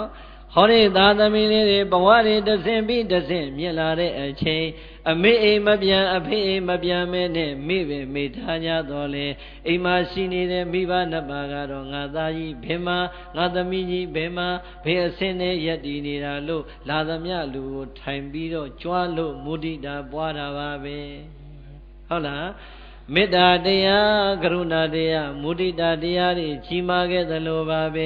ဲဘဝတွေတပြည့်တပြည့်ကြည်ရင်လာတဲ့အချိန်သာသမီတွေကကိုယ်အိုးကိုယ်အိမ်နဲ့ဘဝတွေစုံငါစီကားနဲ့တက်ကြွနေတဲ့အချိန်ငါသားပြန်မလာဘူးငါသမီးပြန်မလာဘူးငါတို့ကိုပြစ်ထားတယ်လို့ဘယ်တော့မှကြည်ရမတိုက်ကြပါဘူးတဲ့ လင်မယားနှစ်ယောက်ဘဝစတဲ့တုန်းကအိုးလေးတွေကိုပြန်ထုတ်ပကံလေးတွေပြန်ကိုင်းနှစ်ယောက်တည်းကြံခဲ့တဲ့အဖိုးကြီးအဖွားကြီးရဲ့နှစ်ယောက်ရဲ့ဘဝမှာပြန်ပြီးတော့နှစ်ယောက်တည်းဘဝစရတာလေမိဘနှစ်ပါးပါပဲဟုတ်တယ်မို့လားအဲ့ဒီအချိန်မှာသားတွေသမီးတွေမြည်တွေကိုအိုးကိုအိမ်နဲ့ဖြစ်နေလို့အောင်မလေးတို့မြန်ပြစ်ထားလိုက်တာတို့ကတော့လှုပ်ကြွေးလိုက်ရတာဆိုတာမိဘနှစ်ပါးနှလုံးသားမှာရှိသလားမရှိဘူးသားသမီးရဲ့ပြစ်ထားခြင်းသားသမီးရဲ့အတိအမှတ်မပြုခြင်းသားသမီးရဲ့မကြွေးမွေးမစောင့်ရှောက်ခြင်းကိုဥပေက္ခပြုပေးနိုင်တာလေမိဘနှစ်ပါးပဲရှိပါတယ်ဟုတ်လားဘာကြောင့်ဥစဉ်ဓာတ်တွေပြောနေရတာလဲဆိုရင်အဲ့ဒီမေတ္တာကရုဏာမုဒိတာဥပေက္ခဆိုတဲ့တရားတွေကိုသာသမီတိုင်းဖော်နိုင်ရဲ့လားမဖော်နိုင်ရင်မေ့နေမလားတတိယနေမလားမေ့နေတယ်နာပမေစီတဗ္ဗမိဘနှစ်ပါးရဲ့ဂုဏ်ကျေးဇူးတွေကိုအောက်မေ့ကြတဲ့နေရာမှာမွေးဖွားတဲ့အချိန်နောက်ပိုင်းအသာထားလိုက်ပါအောင်မမွေးခင်ကာလအသက်နဲ့ရင်းပြီးတော့အမေကွန်လွယ်ခဲ့ရတဲ့အချိန်ကာလတွေအမေဟောဒီကိုချမ်းချမ်းသာသာလွယ်နိုင်ဖို့ရအတွက်အနာကအားပေးလို့စောင့်ရှောက်ခဲ့ရတဲ့အဖေရဲ့မေတ္တာတရားတွေကရုဏာတရားတွေတဲ့ပြန်လည်လို့အောင်မေ့ကြမယ်ဆိုရင်မမေ့အပ်တဲ့ဂုဏ်ကျေးဇူးအနန္တရှိတဲ့မိဘနှစ်ပါးပေါ်မှာမမေ့တတ်တဲ့သားကောင်းယရနာသမီးလိမ္မာဖြစ်ကြပါလိမ့်မယ်ဟုတ်လားဒါကြောင့်မမေ့အပ်တဲ့မိဘနှစ်ပါးရဲ့ဂုဏ်ကျေးဇူးကိုအာယုံပြုရင်အခုလောက်လေးဖော်လိုက်ရင်တော့အများကြီးပေါ်မသွားဘူးလားပေါ်သွားပြီတဲ့ဒါကြောင့်အဖေတော်မေတော်ရဲ့မေတ္တာကရုဏာမုဒိတာဥပေက္ခအေးအောက်မှာဘဝကိုအသက်ရှင်ခွင့်ကြီးပြင်းခွင့်ရလာတဲ့ခေါ်ဒီလူသားတွေအမျိုးသားပဲဖြစ်ဖြစ်အမျိုးသမီးပဲဖြစ်ဖြစ်အသက်၅နှစ်အရွယ်ရောက်လာပြီဆိုတဲ့အခါကျောင်းနေအရွယ်လေးဘဝရမလာဘူးလားကျောင်းနေအရွယ်လေးဘဝရလာပြန်တော့ကြည်လိုက်ပါအောင်အိမ်ကအဖေနဲ့အမေကလူကျင်တာလေးဝင်ပေးလို့ဝတ်ချင်တာလေးဆင်ပေးတယ်ကြွေးချင်တာလေးတွေလက်ထဲရအောင်ထည့်ပေးပြီးတော့ကြွေးလိုက်ပေမဲ့ဟောဒီသားသမီးလေးတွေကိုကြတော့ကိုယ်တိုင်ပညာသင်ပေးနိုင်တဲ့အချိန်တွေရနိုင်ရဲ့လားမရနိုင်တော့မိဘနှစ်ပါးကကြွေးလို့မွေးလို့စောင့်ရှောက်ကြီးပြင်းလာတဲ့ဒီသားသမီးကိုဒုတိယအေးမြတဲ့မေတ္တာတရားတွေပေးပြီးတော့ဘဝအတွက်တန်ဖိုးမဖြတ်နိုင်တဲ့ပညာတွေသင်ပေးခဲ့တဲ့ဆရာသမားတွေဆိုတာလူပေါင်းလောကမှာရောသာသနာပေါင်းလောကမှာရောထင်ထင်ရှားရှားမရှိဘူးလားရှိတယ်ဒါဆိုရင်ပြိဿရဲ့အဲ့ဒါရှိတယ်လို့သေချာသိပြီဆိုရင်မှန်မှန်လေးဝန်ခံလို့မှန်မှန်လေးရွရဲကြီးဖြေလိုက်ကြဇတ်မှာမိမိရဲ့ပေါ်မှာမူလာတဲ့အလေရန်အထက်တန်းဘဝတုန်းကအစစ်မမြင်သေးတဲ့ပညာရည်တွေကိုတင့်နဲ့တဲတဲနဲ့သင်ပေးခဲ့တဲ့ဆရာသမားတွေရဲ့အပေါ်ယဟန်တော်တွေဆိုရင်လည်းပဲကိုယ်ဘဝဟိုကာယိခခွေအစသရာသင်ညိုအစကနေသင်ပေးခဲ့တဲ့ဆရာသမားတွေရဲ့အပေါ်မှာဘလောင်များကျေးဇူးဂုဏ်တွေအောက်မေ့ပြီးတော့ပြန်လေလို့ကြော့ပြီးပါပြီလေစဉ်းစားဖို့မကောင်းဘူးလားမိဘနှစ်ပါးကိုကမှနည်းနည်းလေးမမေ့တဲ့ပုံကိုယ်တွေရှာရင်ကြံသေးတယ်ဆရာသမားကြတော့တော်တော်များများမေ့မထားဘူးလားမေ့ထားတယ်ပြိဿကိုပဲဖြစ်ဖြစ်သူပဲဖြစ်ဖြစ်စဉ်းစားကြည့်စမ်းမလီတို့ငယ်ငယ်တုန်းကဟဲ့မူလာက2တန်းတော့သင်ပေးခဲ့တဲ့ဆရာမကြီးဟာ3တန်းမှာသင်ပေးခဲ့တဲ့ဆရာမကြီး4တန်းမှာသင်ပေးခဲ့တဲ့ဆရာမကြီးဆိုပြီးတော့များဆရာကြီးဆရာမကြီးတွေကိုအောင်းမေးတဲ့သားသမီးတွေအောင်းမေးတဲ့တပည့်ကြီးတွေတပည့်လေးတွေပါသလားပါရင်တော့အတော်မရှားဘူးလားအတော်ရှားတယ်ပြိဿကြီးတော်တော်ရှားလာတဲ့အဲ့ဒီဆရာသမားရဲ့ဂုဏ်ကျေးဇူးကိုအောက်မေ့ဆင်ခြင်မှုဟာတော်တော်ကြီးလည်းကြောက်စရာကောင်းလာတယ်ဦးဇင်းတို့ယဟန်ဘဝတွေမှာလည်းတော်တော်များများယဟန်တွေဟာဟုတ်လားကိုယ့်ကိုပညာသင်ပေးလိုက်တဲ့ကျေးဇူးရှင်ဆရာသမားတွေတက်ကိုယ့်ကိုဆက်ပြလေးစားသင်္ကန်းလေးစားပစ္စည်းလေးပါးနဲ့ထောက်ပံ့ပေးတဲ့ဆရာသမားလောက်ကိုပဲဆရာသမားလို့အတိမတ်ပြုလာတာများတယ်ပုဂ္ဂိုလ်တိုင်းတော့လည်းမဟုတ်ဘူးပေါ့လေဟုတ်လားပြိဿရဲ့အဲ့ဒါဝမ်းနည်းစရာအကြောင်းတစ်ခုပဲဟုတ်လားအခုကိကဆရာသမားကိုကြော့တော့ကြော့တယ်ဆရာမှားနေတာမမေ့ရတဲ့ဂုဏ်ကျေးဇူးတွေမြောင်များစွာရှိရတဲ့ပုဂ္ဂိုလ်တွေထဲမှာမိဘနှစ်ပါးကရှေ့ဆုံးကထွက်လာသလိုပဲဒုတိယဆရာသမားတွေလည်းမေ့ထားလို့မရပါဘူး ဆရာသမားရဲ့ဘဝမှာသာဝနေအရာဝန်ထမ်းဘဝနဲ့ကျောင်းဆရာဆရာမဘဝနဲ့လုပ်ငန်းကိုလုပ်ကံရတော့လေမေတ္တာနှလုံးသားမရှိဘူးဆိုရင်ဘယ်တော့မှလုပ်လို့မရနိုင်ပါဘူးရပါမလားဒီတော့ဘဝအရာကြိုးစားရုန်းကန်ရတဲ့ဆိုတော်လည်းပဲဆရာဆရာမရဲ့နှလုံးသားထဲမှာဖြူစင်မြင့်မြတ်တဲ့မေတ္တာဓာတ်တွေမကင်းရင်တဲ့ဒီသားသမီးတွေဒီကျောင်းသူကျောင်းသားတွေရဲ့ဘဝမှာတကယ်အဆင့်မြင့်ပညာရည်တက်ပါမလားမတက်ဘူးဒါကြောင့်ဆရာသမားတွေကိုရောမေ့လို့ရပါမလားဦးဇင်းကောင်းစဉ်နာမည်ကဗါတဲ့လေမမေ့အပ်သူများဒါကြောင့်ဒီနေ့မမေ့အပ်တဲ့ပုံကိုယ်တွေရဲ့ခုံလေးတွေကိုပဲတတိယအောင်နည်းနည်းဖော်သွားမှာဟုတ်လားလောကီနယ်ပယ်ကဆရာသမားတွေကိုမမေ့အပ်သလိုပဲလောကုတ္တရာနယ်ပယ်ကဆရာသမားတွေကိုကြည်လိုက်ပြန်တော့ရောပြိဿရေမေ့အပ်ပါသလား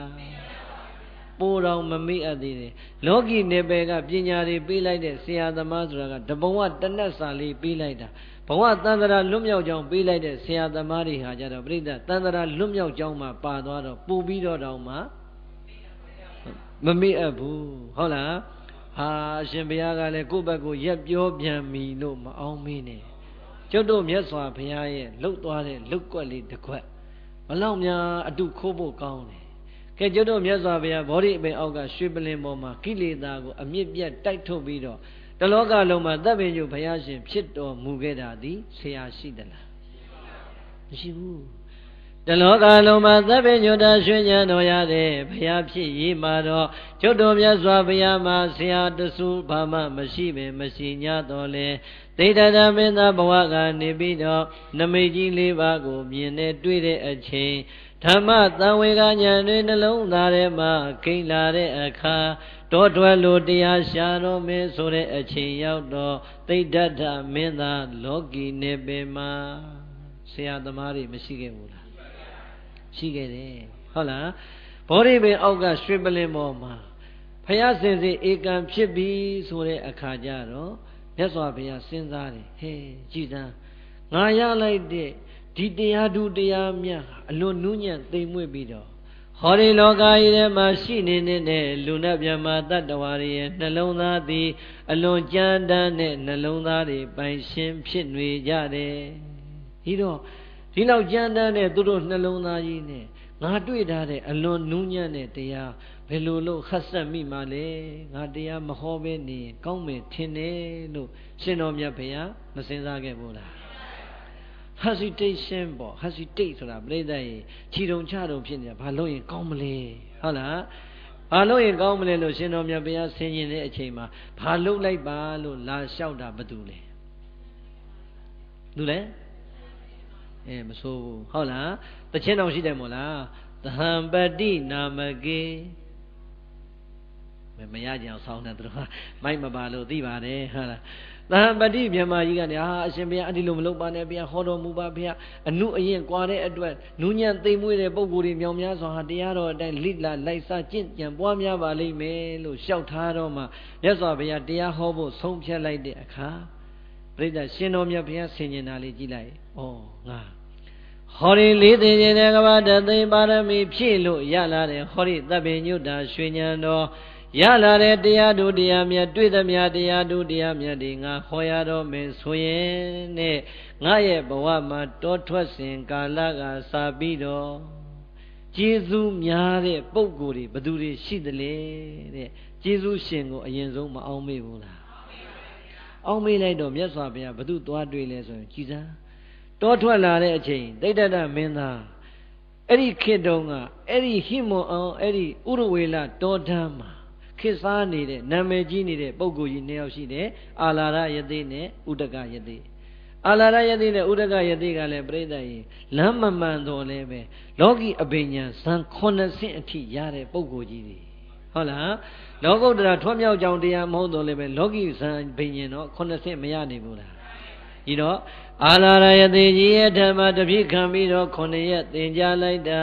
သူတို့တွေခုနှစ်နှစ်တိုင်းတိုင်းကျင့်ပြီးမှရလာတဲ့လောကီဇံပင်ရှင်90ဖရာလောင်းသိဒ္ဓတမင်းသာရခဲ့ဘူးတယ်ဥဒကယသေကြီးရဲ့ကျောင်းသင်္ကန်းမှာလည်း9ရက်နေတိုင်းစားတော့ပြီးတော့သူတို့သင်ပြတဲ့အတိုင်းကျင့်ကြံလို့အာထုတ်လိုက်တဲ့အခါလောကီဇံပင်ရှင်90ကိုရခဲ့ဘူးတယ်အဲ့ဒါလေးကိုသွားအောင်မိလိုက်တာကြည်စမ်းငါဟာသိဒ္ဓတဖရာလောင်းဘဝတုန်းကလောကုတ္တရာနေပယ်မဟုတ်တော့လေလောကီနေပယ်မှာဟောဒီဆရာကြီး2ယောက်ရဲ့အာဝါဒအရေးအောင်မှာငါဟာသူတို့အဆောင်ရှောင်းနေသူတို့ကြွေးတာစားပြီးတော့9ရက်စီလောကီအဘိညာဉ်ရအောင်ငါတရားအထုတ်ခဲ့မှုတယ်ဒီတော့ငါကျေးဇူးအကြီးမားဆုံးဆရာကြီးတွေကိုငါစဟောမယ်လို့မြတ်စွာဘုရားဆုံးဖြတ်လိုက်တာအတုခိုးမကောင်းဘူးလား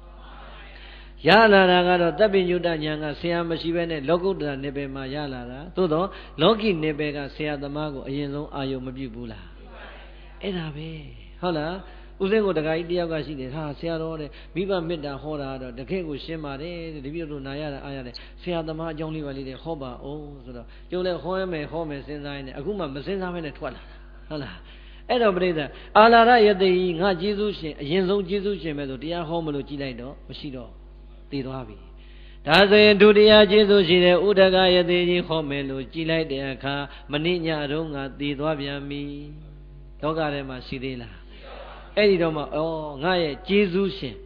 ငါကိုလောကီဇံဘိညာဉ်တရားအောင်စောင့်ရှောက်ခဲ့တဲ့ကျေးဇူးရှင်ကြီး2ယောက်ကတော့လောကအလယ်မှာမရှိတော့ဘူးဒါကြောင့်နဲ့ငါအပေါ်မှာဆရာသမားလိုကျေးဇူးမရှိတော့လဲပဲငါဘုရားဖြစ်ရေးမှာငါအပေါ်မှာတကယ်အစာရအရာစောင့်ရှောက်ပေးခဲ့တဲ့ပြင်စဝက်ကီ9ဦးသတင်း3ဘော်တွေဘယ်မှာရှိတယ်လဲရွှေဉဏ်တော်နဲ့ရှုလိုက်မှဟိုးဗာရဏသီမြို့မိဂဒဝန်တော်မှာစောင့်နေတာသိတော်မူလို့မြတ်စွာဘုရားအဲ့ဒီကိုကိုယ်တိုင်ကြွပြီးတော့မှတရားဥဟောတာဒီတော့အရင်ဆုံးဟောဖို့ကြည်တာဘယ်သူတွေလဲအာလာရယတိနဲ့ဥဒကယတိဒီတော့ကျွတ်တို့မြတ်စွာဘုရားသည်ဆရာသမားပေါ်မှာတန်ဖိုးထားလားမထားဘူးလားဆရာသမားရဲ့ဂုဏ်ကျေးဇူးကိုအတိမတ်ပြုသလားမပြုဘူးလားပြုတယ်ဒုမရိသဘယ်တော့မှမိဘကြွေးဆရာကြွေးမတင်စေနဲ့ဟုတ်လားဦးစင်းနေဒါကြွားပြောတာလည်းမဟုတ်ပါဘူးအခုကျောင်းနိုင်ဘုန်းကြီးဖြစ်လာတယ်တော်တော်လေးပြည့်စုံလာပါတယ်ဆရာသမားတွေမပြောနဲ့တငယ်ချင်းတွေတော့ငယ်ငယ်တော့ကိုယ်ကိုစာအုပ်တုပ်ခက်ခဲနေတဲ့အချိန်စာအုပ်တုပ်လှူဘူးတဲ့ကိုတော့ကိုဆုံးငံမရလို့ဆုံးငံကြွားဖို့အချိန်မရလို့ဆွင်းလေးတစ်ခွက်နဲ့ကိုယ်ကိုစောင့်ရှောက်ဘူးတဲ့ကိုတော်တွေကစတွေ့အောင်ပြန်ရှာပြီးတော့ရအောင်ခေါ်တယ်ကိုအကောင်းဆုံးသင်္ကန်းနဲ့ကိုလှူနိုင်တဲ့သူ့အခက်ခဲကိုရအောင်လှူပေးတယ်ကျေးဇူးကြွေးကြံမှာသိကြောက်ဖို့ကောင်းတယ်ဟုတ်လားဒါကြောင့်ဘုရားရှင်ကိုတော်မြတ်လည်းပဲဆရာသမားရဲ့ကျေးဇူးကုန်းကိုအောက်မေ့သလိုအရှင်သာရိပုတ္တရာမထေရမြတ်ကြီးကိုကြည်လိုက်ပြန်တော့လည်းပဲအရှင်သာရိပုတ္တရာကြီးဟာညကျိန်းဆက်ပြီးဆိုရင်မကျိန်းဆက်ခင်မှာဘာလုပ်တယ်လဲဆိုရင်အရှိရက်ကိုဥချပြီးကျိန်းနောက်တစ်နေ့ကျရင်တောင်ရက်ဥချနောက်တစ်နေ့ကျိန်းနောက်တစ်ခါကျရင်မြောက်ရက်ဥချကျိန်းဆိုတော့ကျန်တဲ့ယဟန်တွေကကြည့်ပြီးတော့ဟာအရှင်သာရိပုတ္တရာယဟန္တာဟုတ်ချင်မှဟုတ်မှာကွာမိစ္ဆာဒိဋ္ဌိအယူတွေမကင်းသေးပါဘူးဟိုဘက်ရှိခိုးဒီဘက်ရှိခိုးနေဘာတွေရှိခိုးနေမှလည်းမသိဘူးလို့အတင်းပြောတဲ့အခါကျတော့မြတ်စွာဘုရားကယဟန်တွေရဲ့ရှေ့မှာဟဲ့သာရိပုတ္တရာမင်းရှိခိုးပြီးမှအိတ်တယ်ဆိုတာဟုတ်သလားမှန်လားပါဗျာမင်းဘာကိုရှိခိုးပြီးတော့အိတ်နေတာလဲဒီကိုယ်တော်လေးတွေပြောသလိုမိစ္ဆာဒိဋ္ဌိအယူဝါဒရှိနေလို့လားဆိုတော့အရှင်သာရိပုတ္တရာဘောဒီတော့ရှင်သာရိပုတ္တရာတပည့်တော်ရှိခွာတပည့်တရားသိပါတယ်ဗျာဆိုတော့အဲ့ဒီတော့မှမြတ်စွာဘုရားကချစ်သားတို့မောင်ရင်တို့ထင်သလိုဟောဒီမင်းတို့ရဲ့နောင်တော်ကြီးအရှင်သာရိပုတ္တရာသည်အယက်လေးမြတ်တာကိုတလဲစီရှိခိုးပြီးမှမိစ္ဆာဒိဋ္ဌိအယူဝါဒနဲ့ကျိမ့်ဆက်နေတာမဟုတ်ပါဘူးတဲ့တကယ်တမ်းကြတော့မင်းတို့ဆရာမင်းတို့နောင်တော်ကြီးရဲ့လမ်းစဉ်သည်အလွန်မွန်မြတ်ပါတယ်သူ့ကိုသာသနာဘောင်နဲ့စတင်ဝင်ရောက်နိုင်ဖို့သူ့ဘဝကိုအမြဲဆုံးဖြစ်တဲ့တရားသူတရားမြတ်ကိုစတင်တွေ့အောင်ဟောကြားပေးခဲ့တဲ့အရှင်အတ္တဇိမထေရမြတ်ကြီးဘယ်ရက်မှရှိသလဲသူဉာဏ်တော်နဲ့ရှာပြီးလို့ရှင်သူ့ဆရာဖြစ်တဲ့အရှင်အတ္တဇိတောင်အရက်မှာရောက်နေရင်တောင်အရက်ကိုဥချပြီးမှအဲ့ဒီဘက်ကိုခေါင်းထားပြီးတော့ကျိမ့်ဆက်တယ်ကွယ်လောကီနယ်ပယ်မှာဆရာသမားတွေမြောင်များစွာရှိပါတယ်ကျောင်းစာတွေသင်ပေးတဲ့ပညာရက်တွေသင်ပေးတဲ့ဆရာတွေရှိတယ်ဘဝအတွက်စောင့်ဝင်နေအတွက်သင်ပေးတဲ့ပညာရှင်ဆရာသမားတွေရှိတယ်ပရိသတ်ဘယ်လိုဆရာသမားပဲဖြစ်ပါစေကိုယ့်ဘဝတစ်ခုတန်ဖိုးရရင်ဘယ်တော့မှမမေ့ပါနဲ့ ဟုတ်လားဦးဇင်းတို့ဘုန်းကြီးတွေဆိုရင်ဆရာသမားကုံတော်တော်အာယုံပြုရပါတယ်ဘာဖြစ်လို့လဲသင်ပေးလိုက်တဲ့ဆရာတွေရှိတယ်သင်မပေးတော့လည်းပဲအခုဓမ္မဂတိကလှုပ်လာတော့စာတွေအများကြီးဖတ်ရတယ်ဖတ်တဲ့အခါဟာတပည့်ကံဆရာတော်ကြီးဆိုအိုးကောင်းလိုက်တာဆရာတော်ကြီးဟာတပည့်ဆရာတော်ကြီးအိုးဆရာတော်ဘုရားကြီးကောင်းလိုက်တဲ့ဒီတရားလေးဆိုတာအကုန်လုံးစီကနေနိခံလိုက်တော့အကုန်လုံးဟာဆရာသမားတွေဖြစ်မနေဘူးလားဖြစ်နေတယ်ဒါကြောင့်အတိအမှတ်ပြုတတ်တဲ့လူအတွက်ကျေးဇူးရှင်နေဆိုတာကရည်တွက်လို့ကုန်မလားမကုံမင်းမကုံညာတော့လည်းပဲမြောင်များစွာသောကျေးဇူးရှင်တွေမှာတော့တခင်မမိအပ်တဲ့ဂုဏ်ကျေးဇူးတွေပြည့်နေတာနံပါတ်1မိဘနှစ်ပါးပါပဲနံပါတ်2ကျေးဇူးရှင်ဆရာသမားတွေပါပဲဒါကြောင့်ဆရာသမားတွေပေါ်မှာမိနေတယ်ဆိုရင်လည်းပဲမမိအပ်ဘူးဆိုတဲ့အတိလေးတစ်ခုဒီကနေ့ရင်ထဲမှာကိန်းသွားပြီဆိုရင်ဦးဇင်းကျမ်းမာရေးမကောင်းတော့လဲမောရတာကျင့်တတ်ပါတယ်ဟုတ်လား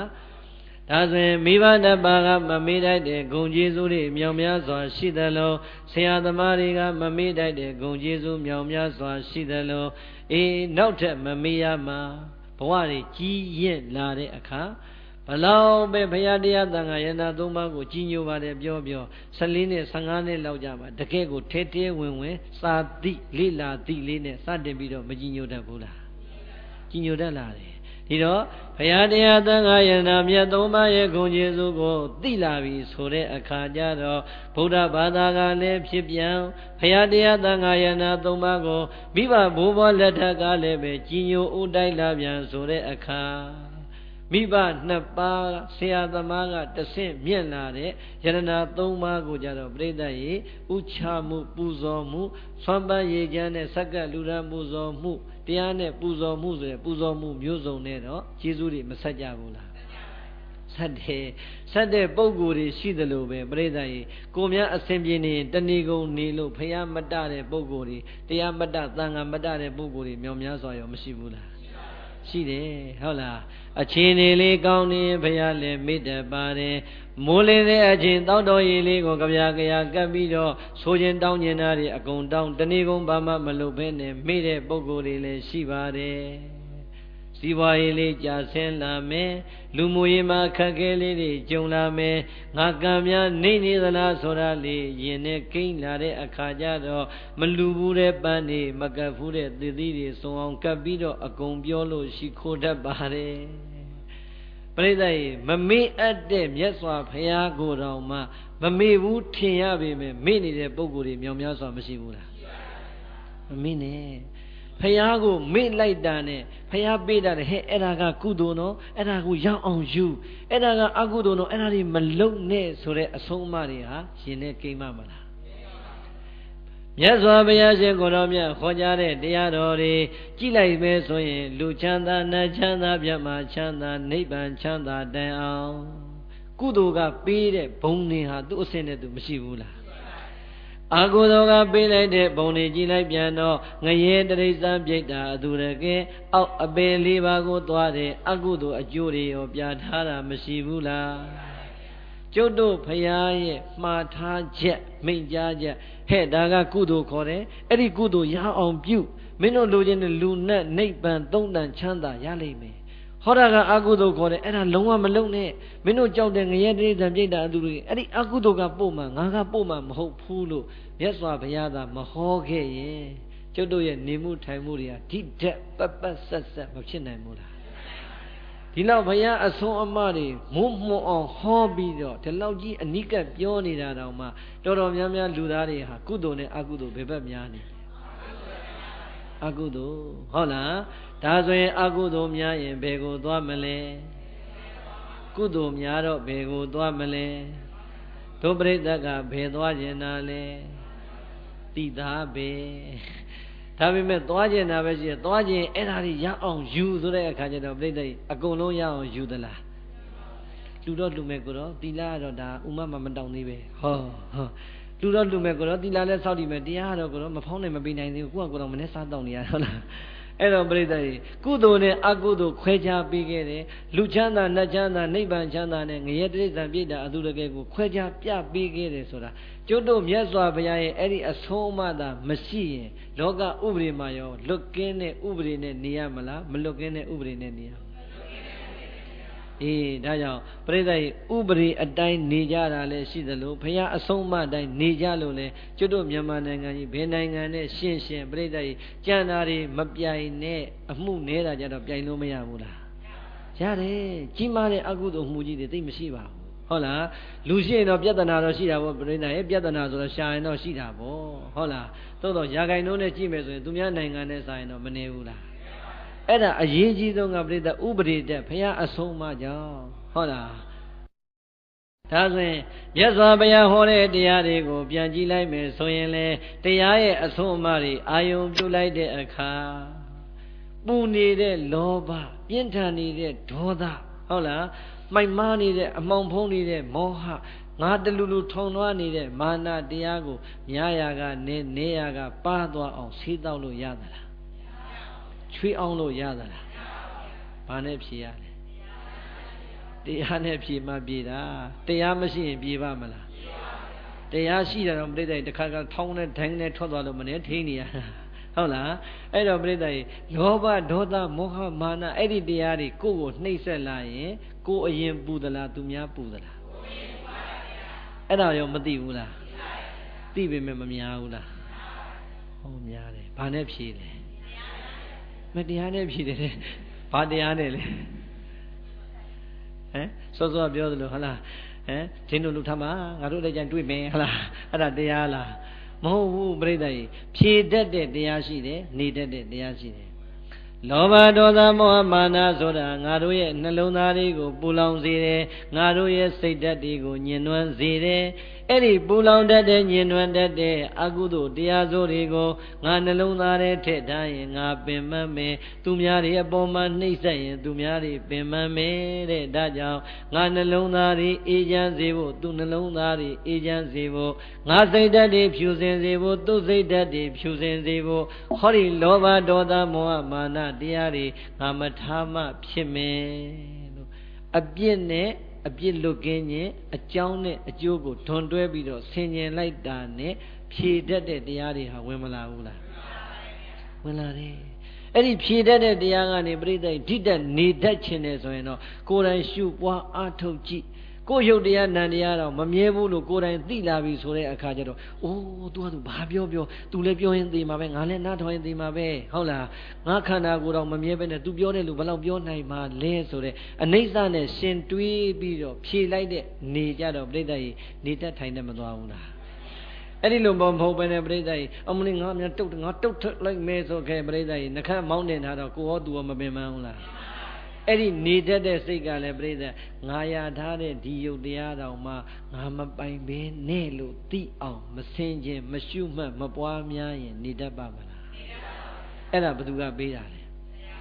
တရားကပေးတာဒါကြောင့်ဟောဒီဘဝလူဘဝကြီးမှာနေတတ်ထိုင်တတ်ဖြေတတ်ဖို့ရန်ဘဝတမလုံးမှာအစဉ်မြဲနဲ့လူချမ်းသာနတ်ချမ်းသာမြတ်မချမ်းသာနိဗ္ဗာန်ချမ်းသာရဖို့ရန်ဟောဒီတရားရည်သာမရှိခဲ့ရင်တဲ့ပရိသတ်ရေတရားရဲ့ဂုဏ်ကြီးစုကိုသာအတိအမှတ်မပြုတန်ဖိုးမထားဘူးဆိုရင်ရနိုင်ပါမလား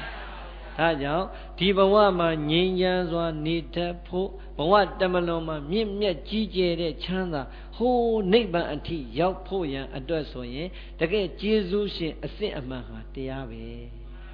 ဟုတ်လားဖယားကဟောပေးရုံပဲရှိပါတယ်သံဃာကဟောပေးရုံပဲရှိပါတယ်လက်တွေကျင့်သုံးလိုက်တော့ဒီတရားကပဲကိုယ့်ကိုပြန်ပြီးတော့စောင့်ရှောက်လိုက်တာဒီဘဝလဲငြိမ်းချမ်းတဲ့ဘဝတမလွန်လဲမြင့်မြတ်မယ်ဟုတ်ရဲ့လားဒါကြောင့်မမေ့အပ်တဲ့အရာတွေထဲမှာအဲ့ဒီဖရာတရားကိုမမေ့လိုက်ဘူးဆိုတဲ့အခါကျတော့လက်တွေ့ချမ်းသာတွေဟာကိုခံစားရတဲ့အရာတွေမပေါ်ဘူးလားပေါ်ပါတယ်ဟုတ်လား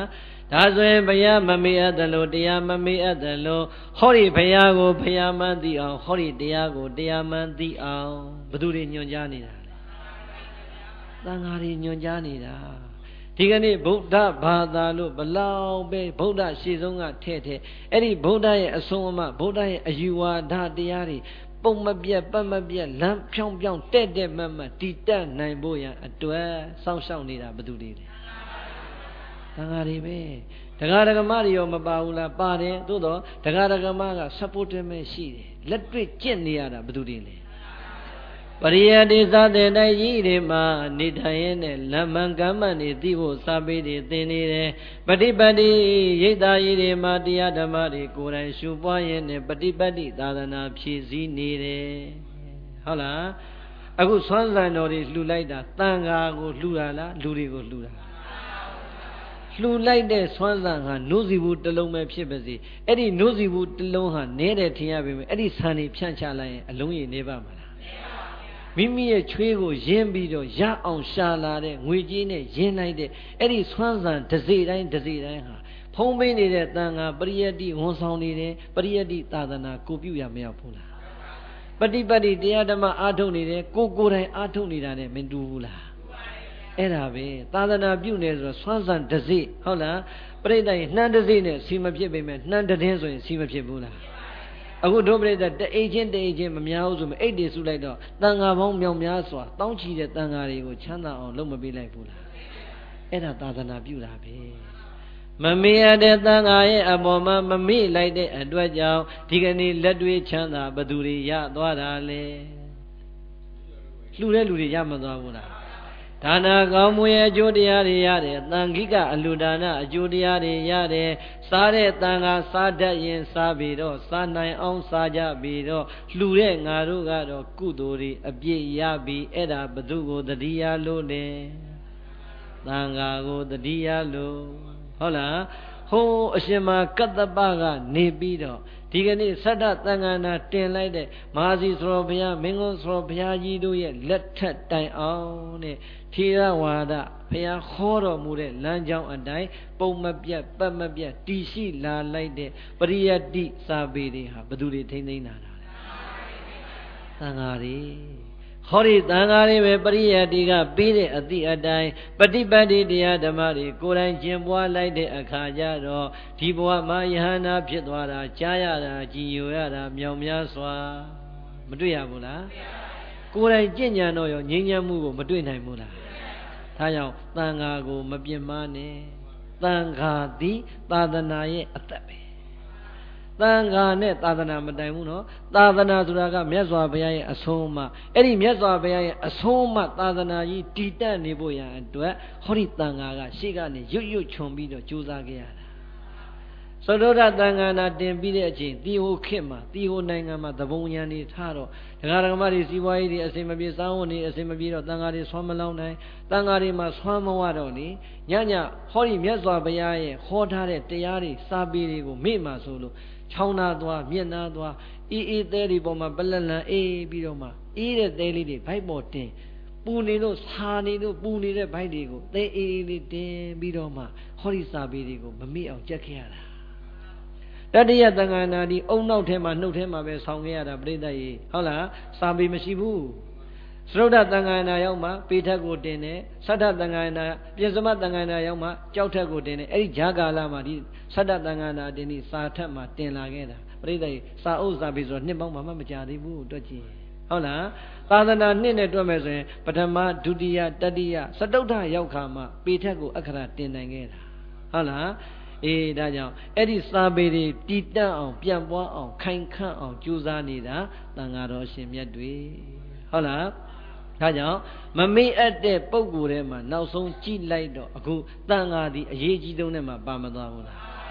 ဟောဒီသံဃာတော်အရှင်မြတ်တွေကိုသာမမေ့ခဲ့ရင်သံဃာတော်အရှင်မြတ်တွေချမ်းချမ်းသာသာသာသနာပြုနိုင်ဖို့သွမ်းသင်္ကန်းကြောင်းစင်ပစ္စည်းလေးပါထောက်ပံ့ပေးဖို့မမေ့ခဲ့ဘူးဆိုရင်ဒီကနေ့မိမိတို့စွမ်းနိုင်တဲ့စွမ်းစားနေတဲ့လှူဒန်းတဲ့ကောင်းမှုမျိုးတွေမမေ့ခဲ့ဘူးဆိုရင်သံဃာတော်အရှင်မြတ်တွေပရိယတ္တိစာပေတွေချမ်းချမ်းသာသာသင်နိုင်မယ်ပฏิပတ်တိတရားဓမ္မတွေချမ်းချမ်းသာသာနဲ့ကျင့်နိုင်မယ်ကိုသိတဲ့စာပေတွေပြန်ဟောမယ်ကိုတွေ့တဲ့တရားတွေပြန်ပြသမယ်ဆိုတဲ့အခါပရိယတ္တိသာသနာထွန်းလင်းမယ်ပฏิပတ်တိသာသနာထွန်းလင်းမယ်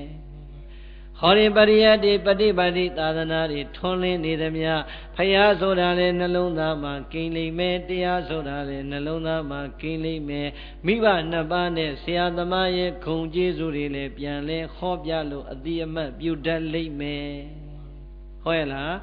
ဒီတော့ဒီကနေ့ညဦးဇင်းတို့မမေ့အပ်သူများဆိုတာကိုဒီလောက်ပဲဟောကြားဝင်ပြုပါတဏှာကြီးခွဲဟောပေးပါတယ်ဟုတ်လား မမေ့အပ်တဲ့ပုဂ္ဂိုလ်တွေရဲ့ဂုဏ်ကျေးဇူးကိုသိမှမပြန်သေးဘူးပြီးအောင်မေ့နေရလားမသိဘူးမမေ့အပ်တဲ့ပုဂ္ဂိုလ်တွေရဲ့ဂုဏ်ကျေးဇူးတွေတော့သိမသွားဘူးလားဘာလို့ရမလဲသိုံနဲ့ရပါမလားနင်းငါချစ်တယ်ချစ်လိုက်တာငါသားလေးလိုပဲငါသမီးလေးလိုပဲလို့ပြောနေုံနဲ့အရသာရှိရဲ့လားရောသားလေးရောသမီးလေးရောမမိုး1000ယူသွားအောင်ဆိုရင်မကျင်တတ်ဘူးလားအဲ့ဒီလိုပေါ့အတိအမှတ်ပြုုံနဲ့ရပါမလားအတိအမှတ်တွေပြုလိုက်ပြီးတဲ့အချိန်ကျရင်အတိအမှတ်ရဲ့နောက်မှာသိတတ်တဲ့လက်ကလေးတွေနဲ့ပြီးဆက်ဖို့လိုပါသေးတယ်အမေနဲ့အဖေဆရာသမားတွေအပေါ်မှာကိုယ်တိုင်ကိုယ်ကြပြီးဆက်ပါဖရာရဲ့အပေါ်မှာအဆုံးအမတွေကိုနာကမှတ်သားရင်နဲ့ပြီးဆက်ပါတရားရဲ့အပေါ်မှာလက်တွေနာကြတဲ့တရားကိုလက်တွေရှုပွားရင်နဲ့ပြီးဆက်ပါသံဃာတော်အရှင်မြတ်တွေရဲ့အပေါ်မှာသွန်သင်္ကန်းကြောင်းစီပစ္စည်းလေးပါလှူဒါန်းရင်နဲ့ပြီးဆက်ပါအဲ့ဒီအဆင့်ရောက်ပြီဆိုတဲ့အခါကျတော့သားကောင်းယရနာသမီးလိမ္မာတပည့်ကောင်းယရနာတပည့်လိမ္မာတွေဖြစ်မသွားဘူးလားဒါကြောင့်မမေ့အပ်တဲ့ဖရာတရားတန်ခါယရနာမြတ်သုံးပါးမိဘဆရာသမားများကိုမမေ့တတ်အောင်ညွှန်လတဲ့ညွှန်ပြပြီးတဲ့အတွက်ကြောင့်မမေ့တတ်တဲ့ပုဂ္ဂိုလ်တွေအနေနဲ့တတ်တည်ပြဖို့ရန်ဟောဒီကာယကံဟောဒီဝစီကံဟောဒီမနောကံတွေနဲ့လက်တွေ့ပြီးဆက်နိုင်ပါစေနော်သာတော်နှလုံးပြောပြောင်းသူတော်ကောင်းတို့မာတာသာမြင့်မောတောင်းဦးမကားကျုသည်မွေသမီးခင်ကျေးဇူးရှင်ကို၎င်းပိတာသာမြင့်မောတောင်းဦးမကားကျုသည်ကျွေးတပါခင်ကျေးဇူးရှင်ကို၎င်းယရနာနိဇာဘုရားတရားသံဃာယရနာမြတ်သုံးပါးတို့ကို၎င်းကရုဇာတလုံးတပါဒဆုံးမပဲ့ပြင်သွန်သင်ပြီးတဲ့ကျေးဇူးရှင်ဆရာမြတ်ကို၎င်းနပမေဇိတပါမိမိအပေါ်မှာကျေးဇူးတော်တွေအနန္တများပြားလာတဲ့အတွက်ကြောင့်ဘယ်သောအခါမှမမေ့သင့်မမေ့မမေ့ထိုက်ပါကုန်ဒေသံတို့ယနာမြတ်သုံးပါးမိဘဆရာသမားတို့ကိုပိသောပကာရာယကျေးဇူးကုန်ကိုအတုံးတပံပြန်လဲ၍ပေးဆက်ခြင်းငါတရာနိယောညင်ပါအခါခသိမ့်တုံမေသင်သူတော်ကောင်းအပေါင်းတို့သည်ပူဇဏံပစ္စည်းနဲ့ပူဇော်ခြင်းတရားနဲ့ပူဇော်ခြင်းကိုကာတဗံကာတပမေဝကောင်းစွာမသွေပြုထိုက်ပါပေတော့တည်း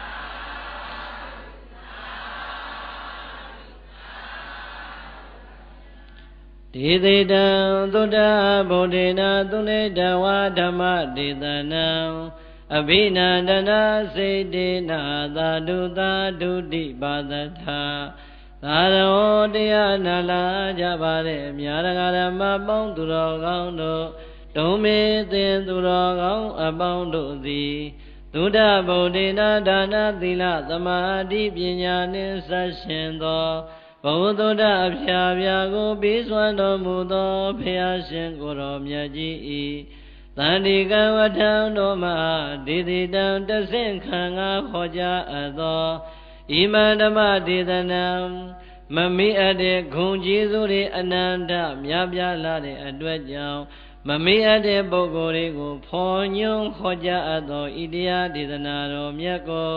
သူနေတဝါကောင်းစွာယောသေးနာကြကုန်ပြီးသည်ဖြစ်၍အဘိနန္ဒနာစေတေနာလွန်နှစ်သာရွှင်လန်းဝမ်းမြောက်ဝမ်းသာပီတိဖြာရကုန်လျက်အဘိနန္ဒနာစေတေနာ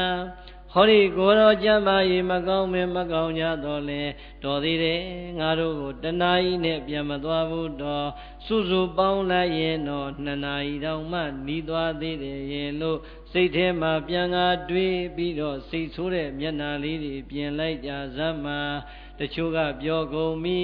ဒီကိုယ်တော်တွေကသာကိတကြတော့တစ်မျိုးတစ်ပုံစံတခြားမျိုးနဲ့ကြတော့တစ်မျိုးတစ်ပုံစံနှစ်ပုံစံဟောတယ်လို့အတန်တွေထွက်နေတယ်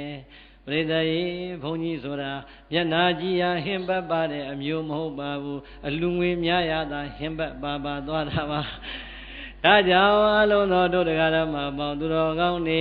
ဒီကိုယ်တော်ကဘလောက်ပဲအခက်အခဲတွေရှိပါစေမြတ်စွာဘုရားရဲ့သာသနာပေါ်မှာတကယ်ကြီးညိုပြီးသားဖြစ်တဲ့အတွက်ကြောင့်တကယ်တရားတရားနဲ့ဆွမ်းနိုင်အောင်ကြိုးစားပြီးတော့ဟောပေးလိုက်တာပါဆိုတဲ့အကြောင်းပြန်ပြောင်းလို့ရှင်းပြရင် တရားဒိုရရှိရာဒီစဉ်းစားမနေပဲနဲ့ကြည်လင်တဲ့စိတ်ထားဝမ်းမြောက်တဲ့စိတ်ထားလေးနဲ့ဝမ်းမြောက်ဝမ်းသာပီတိဖြာကြကုန်လျက်သာဓုသာဓုတိသာဓုသာဓုသာဓုလို့ခေါ်တော့သူတော်ကောင်းသူမြတ်လောင်းတို့ရဲ့ကောင်းမြတ်တဲ့ကြွေးကြော်သံကိုဘာသထာသုံးချိန်သုံးဝနှုံမြခါ၍ကောင်းစွာမသွေကျူးရင်လိုက်ကြလေကုန်ရသတည်း